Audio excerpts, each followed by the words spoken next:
রাখে এবং এমন একটি পরিবেশ তৈরি করে যেখানে শিশু, মহিলা এবং প্রবীণ নাগরিকরা সমৃদ্ধ হতে পারে। সময় এসেছে যখন আমাদের ধর্ম, বর্ণ ভুলে সকলকে একসাথে উন্নয়নের পথে হাঁটতে হবে। প্রতিটি স্তরের জনগণের জন্য উন্নয়ন, এটাই হলো শিক্ষা সমৃদ্ধি পার্টির দৃষ্টি। कोलकाता में 30 नवंबर को कोलकाता प्रेस क्लब में शिक्षा समृद्धि पार्टी का आधिकारिक लॉन्च किया गया, जहां शिक्षा समृद्धि पार्टी ने अपनी पहली प्रेस कॉन्फ्रेंस आयोजित की। इस मौके पर पार्टी ने अपने विजन, नेतृत्व और आने वाले राजनीतिक एजेंडे को प्रस्तुत किया। वहीं पार्टी के 3 मुख्य लक्ष्य बताए: शिक्षित बंगाल, स्वस्थ बंगाल और समृद्ध बंगाल, यानी शिक्षा, स्वास्थ्य और आर्थिक विकास को प्राथमिकता देने का वादा। पार्टी ने अपना नारा भी जारी किया: बांग्ला आबार भारत सभा में श्रेष्ठ आसन लबे, अर्थात बांग्ला एक बार फिर भारत सभा में सर्वश्रेष्ठ स्थान प्राप्त करेगा। इस प्रेस कॉन्फ्रेंस में पार्टी के प्रमुख पदाधिकारियों का भी परिचय कराया गया। अभिमन्यु शांडिल्य पार्टी अध्यक्ष, साहलिम मुल्ला पार्टी के सचिव और गौतम बागची पार्टी कोषाध्यक्ष। इस लॉन्च इवेंट में उद्घाटन भाषण, पार्टी का लोगो और विजन वीडियो, अध्यक्ष का संबोधन, मीडिया से प्रश्न उत्तर और अंत में धन्यवाद ज्ञापन शामिल रहा।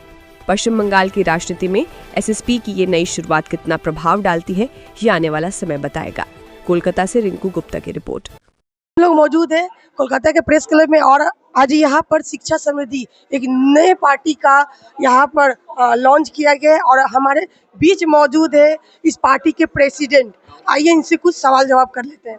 सर, सबसे पहले इस पार्टी के बारे में एक लाइन बता दीजिए, परिचय दे दीजिए। ये जो पार्टी का नाम ही है शिक्षा समृद्धि पार्टी, ये पार्टी का उद्देश्य भी बताता है। पार्टी के उद्देश्य को समझने के लिए आपको और कुछ जानने की जरूरत नहीं, इसके नाम में ही इसका उद्देश्य है।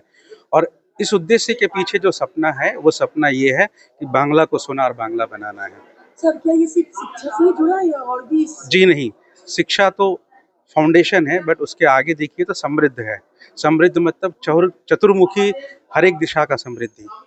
हर एक दिशा से, जैसे आप रोजगार बोल दीजिए, स्वास्थ्य बोल दीजिए, आप जो हमारा इंफ्रास्ट्रक्चर बोल दीजिए, सभी चीज़ों को लेकर के। अभी आप बोल रहे थे सोनार बांग्ला, तो सोनार बांग्ला का क्या परिभाषा है आपकी नज़र में? देखिए, सोनार बांग्ला का परिभाषा ये है कि जब मैं सड़क पे चलूं तो मेरा सर ऊंचा है गर्व से, क्योंकि अभी नहीं कर पाते हैं हम। जरा सा डेजिग्नेशन और नाम बता दीजिए। जी, मेरा नाम अभिमन्यु शांडिल्य है और मैं पार्टी का प्रेसिडेंट हूँ। अभी हमारे बीच मौजूद थे अभिमन्यु शाह जी, जो इस पार्टी के प्रेसिडेंट हैं। हमारे बीच मौजूद है शिक्षा समृद्धि पार्टी के स्पोक पर्सन। आइए इनसे कुछ सवाल जवाब कर ले। सर, पार्टी का उद्देश्य क्या है? हिंदी में बोल सकते हैं। पार्टी का उद्देश्य बहुत ही सिंपल है। जैसा कि आप देख रहे हैं, जैसे हम लोग शुरू से कह रहे हैं कि पश्चिम बंगाल में आज जो शिक्षा का जो इंफ्रास्ट्रक्चर है, हेल्थ केयर के जो इंफ्रास्ट्रक्चर है, ओवरऑल इकोनॉमिक डेवलपमेंट की जो इंफ्रास्ट्रक्चर है, उसका हालत बहुत ही बुरा हो चुका है। भारत के दूसरे राज्यों के मुकाबले हम काफ़ी पिछड़ चुके हैं, तो हमारा ये प्रयास रहेगा कि हम इस पे और जोर डालें और काम करें और पश्चिम बंगाल को ये सब जो निरीक्षण है और इस पे हम शिक्षा के तौर पे और हेल्थ केयर और इंडस्ट्रीज के तौर पे हम पश्चिम बंगाल को एक अव्वल जगह पे लेके जाए, यही हमारा प्रयास रहेगा। बस यही हमारा पार्टी का मोटो है। सर, सरकारी और बेसरकारी स्कूल दोनों में काफी अंतर देखा गया है। जी। जो गरीब माँ बाप के बच्चे हैं, वो बिल्कुल। क्वालिटी वाले शिक्षा तो पाई नहीं पा रहे। इसके लिए आप लोग क्या करें?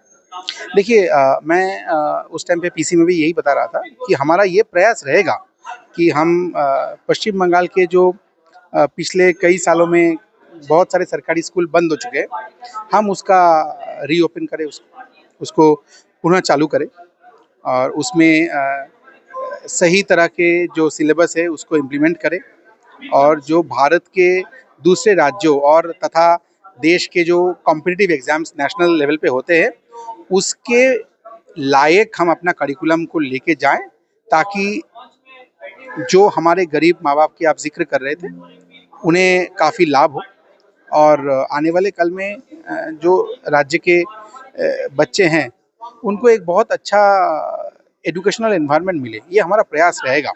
ये हमारा प्रयास इसमें जारी रहेगा और हम काफ़ी कॉन्फिडेंट है कि हम इसमें बहुत सारा काम कर पाएंगे। सर ये पार्टी का शिक्षा नाम रखा गया है, तो क्या ये शिक्षा को लेकर ही है या शिक्षा है, हेल्थ केयर इंफ्रास्ट्रक्चर है, इकोनॉमिक डेवलपमेंट है, लॉ एंड ऑर्डर सिचुएशन को इम्प्रूव करने के लिए हैं, कई सारे हैं। और आने वाले दिनों में भी आप हमें हमारा जो कार्यक्रम रहेगा उसके तौर आपको जानकारी मिलती रहेगी और हम किस तरह का काम करने जा रहे हैं। सर अपना नाम और डेजिग्नेशन मेरा नाम शुभव्रत रॉय है, मैं शिक्षा समृद्धि पार्टी का स्पोक्स पर्सन हूँ। बहुत बहुत धन्यवाद सर। तो जुड़े हुए थे शिक्षा समृद्धि पार्टी के स्पोक पर्सन। আমরা আপাতত আমাদের যে সাংগঠনিক যে পরিবেশ তৈরি করা আছে 50 থেকে 70টা আসন আমাদের আপাতত টার্গেট আছে। তারপরে পরবর্তীতে যদি সামনে কোনো সময় আছে আরো সংগঠন সেভাবে যদি গুছিয়ে উঠতে পারি নেক্সট পদক্ষেপ নেব। বাংলায় এত দল থাকার পরেও মানুষ আপনাদের দলের প্রতি কেন করছে না, লক্ষ্য উদ্দেশ্য? দেখুন আমাদের লক্ষ্য উদ্দেশ্য ক্লিয়ার। বাংলায় এই কারণে মানুষ আমাদের দলকে বেশি সমর্থন করবে কারণ আমাদের দলের নামের মধ্যেই যে শব্দটা আছে যেটা অন্যদের মধ্যে নেই। আমাদের কারোর সঙ্গে বিভেদ নেই, আমরা কারোদের সঙ্গে লড়াই করতে আসি। আমরা বাংলার মানুষকে বাঙালিকে ডেভেলপ করতে এসেছি। আমরা বাঙালিদেরকে উন্নত করতে চাই, সমাজের বুকে বাংলার ইজ্জত সম্মান মান মর্যাদাকে আমরা এস্টাবলিশ করতে চাই। কারণ বাংলা যে একদিন সুনামে সুখ্যাতিতে উজ্জ্বল ছিল, গৌরবময় ছিল, আমাদের লক্ষ্য বাংলার সেই জায়গাকে ফিরে নিয়ে আসা। অর্থাৎ বাঙালির সঙ্গে যখন আমরা বাঙালির মানকে জড়িয়ে রাজনীতি করছি তো আমরা আশাবাদী নিশ্চিতভাবে আমরা বাঙালির সঙ্গে পাবো এবং বাঙালিকে নিয়ে আমরা আগাবো ইনশাআল্লাহ। আপনারা কি এককভাবে লড়বেন না কোনো জোট রাজনীতিতে যাবেন নির্বাচনে? দেখুন আমরা তো আজকে যে রাজনৈতিক দলটা তৈরি করেছি এটা তো আমরা কারোর সঙ্গে আলোচনা কোনো রাজনৈতিক দলের সঙ্গে আলোচনা করে করিনি। যেহেতু আমাদের দলটা আমরা নিজেরাই তৈরি করেছি তো আমরা আমাদের মতো পথ চলবে, এটা আমাদের প্রথম সিদ্ধান্ত। রাজনীতির আঙিনায় দাঁড়িয়ে পরিবেশ পরিস্থিতি অনেক সময় অনেক কিছু বদলে দেয়, অনেক সময় অনেক কিছু করিয়ে নেয়।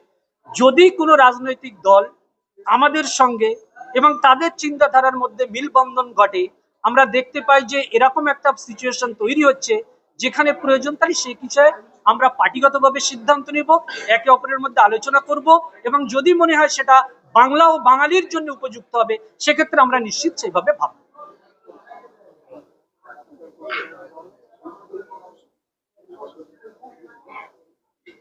বাংলা কেন শুনো সবাই তো বলছে সোনার বাংলা। সোনার বাংলা হচ্ছে, আপনাদের নতুন করে আসার দরকার। আপনারা ভেবে নিয়েছেন কি এটা সোনার বাংলায়? আজকে আমরা যেখানে দাঁড়িয়ে আছি আমাদের বর্তমান ইতিহাস আমি ছেড়ে দিচ্ছি, আমাদের বর্তমান অন্ধকার ভবিষ্যৎ কেউ গ্যারান্টি দিতে পারবে না আমাদের ভবিষ্যৎ কিরকম হবে। আর আগেই বলেছিলাম সাধারণ মানুষকে আসতে হবে আর সাধারণ মানুষকে ওই ঝান্ডাটা তুলতে হবে, আমাদেরকে করতে হবে, আমরা করব। আমাদের ক্ষমতা আছে, লোকদেরও ক্ষমতা আছে, আমরা করে ফেলব।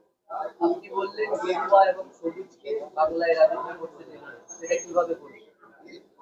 গেরুয়া এবং সবুজকে বাংলায় রাজনীতি করতে দেবেন। খুব ছোট্টখাটো তো বলেছিলাম আমরা, আর আমি বলেছিলাম যে আমাদের এই ব্লুপ্রিন্টটা একদম রেডি আছে, তৈরি করে ফেলেছি আমরা। আজকে ডেটে যদি আমরা ইলেকশনে যাই, নির্বাচনে যাই, 50টা প্রার্থী আমরা দাঁড় করে দেবো, ঠিক আছে? কিন্তু আমাদের কাছে সময় আছে তো 50+। আপনাদের এই শিক্ষা সমৃদ্ধির নামটা কি জন্য আছে? পার্টির এরকম নাম রাখার উদ্দেশ্য? আমার বন্ধু শাহ আলম যা বললো, আমাদের যে উদ্দেশ্যটা এটা পার্টির নামের সঙ্গেই আসছে। এখন আমরা বলবো শিক্ষা সমৃদ্ধি পার্টি, ওর মানি আমাদের উদ্দেশ্যটা কি বারবার বলতে হবে। মানুষের যে চাওয়া, মানুষ প্রথমবারে সেটা কয়েক হাজার টাকার ভাতা হতে পারে, কিন্তু সেই মানুষটাকে যদি আপনি সম্পূর্ণরূপে শিক্ষিত করেন, তার ওভারঅল ডেভেলপমেন্ট তৈরি করেন, তখন সে আপনার এই মন্দির বা একটা মসজিদ বা একটা ভাতা সে তার মুখাপেক্ষি বসে থাকবে না। আমাদের কাজ মানুষকে তার সেই সঠিক জায়গায় বসানো যেখানে সে নিজের প্রত্যেকটা ভালো মন্দের দায়িত্ব সে নিজে নেবে এবং সে নিজেই সেটাকে বিচার করে এগিয়ে যাবে। কোনো রাজনৈতিক দল সেটা ঠিক করে দেবে না যে একটা মানুষ তাকে আমি একটা সার্টেন অ্যামাউন্ট দিয়ে দিলাম প্রত্যেক মাসে, তার জীবনের সমস্ত সমস্যার সমাধান হয়ে যাবে। ভান্ডার পাওয়া বা ঘুরে যাওয়া কোনো মানুষের বাড়ির বাচ্চা পড়াশোনা করবার পর তারা যখন ব্যাংকে চলে যায় তাদের যে অবস্থা হয় এই বয়স্ক মানুষ সেই কাজে দেওয়াতে কিন্তু আরো প্রয়োজন প্রয়োজন এবং এই মানুষগুলো থাকতে শুধু মা বাবা আমার পার্টি থেকে তোমার সকলকে স্বাগত জানাচ্ছি এবং শুকরিয়া জ্ঞাপন করছি। আপনারা আপনাদের মূল্যবান সময় দিয়েছেন, এতক্ষণ সময় ধরে আমাদের অনেক কথাবার্তা শুনেছেন। আমাদের উদ্দেশ্য, আমাদের লক্ষ্য, আমরা কোন দিকে আগাতে চাইছি, আমাদের চিন্তাধারা সম্পর্কে বিস্তারিতভাবে আলোচনা হয়েছে এবং আপনাদের মধ্য থেকেও অনেকের অনেক কথা, অনেক প্রশ্ন যেগুলো ছিল, আপনারা অনেক প্রশ্ন করেছেন। আমরা সেগুলোকে যথাযথ উত্তর দেওয়ারও চেষ্টা করেছি। তারপরেও যদি কোনো কিছু কথা থাকে সেগুলো আরো পরবর্তীতে আপনাদের সঙ্গে আলোচনা হবে। কিন্তু একটা বিষয় আমি আপনাদের বলি, সময় যখন আছে, আমরা এই যে পার্টিটা আজকে যে লঞ্চ করলাম আনুষ্ঠানিকভাবে, আপনাদের মতো মিডিয়াদের মাধ্যম দিয়ে লক্ষ লক্ষ কোটি কোটি মানুষের কাছে আমাদের এই বার্তাটা যাবে। আমরা সুদীর্ঘ 2 বছর প্লাস এই পার্টিটা নাম নির্ধারণ করার আগে আমরা 2 বছর প্লাস আমরা মাঠে ময়দানে মেহনত করেছি, পশ্চিমবাংলার বিভিন্ন প্রান্তে গিয়েছি, অসংখ্য এলাকার বহু মানুষের সঙ্গে কথা বলেছি। আমাদের রাজ্যের মানুষের বর্তমান পরিস্থিতি কি, বাঙালিরা প্রকৃত অর্থে কি করতে চায়, তাদের আশা কি এবং বাংলার মানুষদের মূল সমস্যা কি, সেই সমস্ত প্রশ্ন যখন আমরা শুনছিলাম, আমাদের টিম আমরা যখন বিভিন্ন এলাকায় ঘুরছিলাম, অনেকগুলো প্রশ্ন উঠে এসেছিল। সেই প্রশ্নগুলোর মধ্য থেকে আমরা তার কিছু নির্যাস, তার কিছু মূল কয়েকটা পয়েন্টস আমরা তুলে দিয়েছিলাম যে আমরা এই বাংলার মুখে এমন একটা রাজনৈতিক দলের জন্ম দেব যে রাজনৈতিক দলের মধ্যে কোনো ধর্ম থাকবে না, কোনো জাতিভেদ থাকবে না, কোনো উঁচু নিচু থাকবে না। তাই পশ্চিমবাংলার সকল মানুষের একটা বড় সমস্যা, সেটা হচ্ছে রোজগার। প্রত্যেকটা বাড়িতে বাড়িতে শিক্ষিত ছেলে মেয়ে লেখাপড়া শিখে তারা বসে আছে, রাস্তায় বার হয়ে যায়, বাড়িতে নিজেরা চোরের মতো। আমার নমস্কার জানাচ্ছি। আজকের দিনটা আমাদের কাছে খুব গুরুত্বপূর্ণ। আমি এই দিনটাকে সেই দিনের মতো করে দেখতে চাই। পরাধীন ভারত যখন স্বাধীনতার স্বপ্ন দেখেছিল, এই পশ্চিমবঙ্গের মাটি থেকে সেই স্বাধীনতার স্বপ্ন দেখা হয়েছিল। দেশ স্বাধীন হয়েছে, 75 বছর পার করে এসেছি আমরা।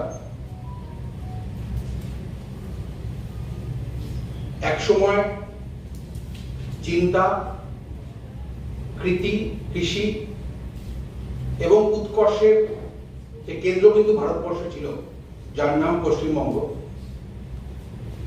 দীর্ঘ 75 বছরের অবক্ষয় আজকে সেটা তলানিতে এসে ঠেকেছে। অভিমন্যুদা যেই কথা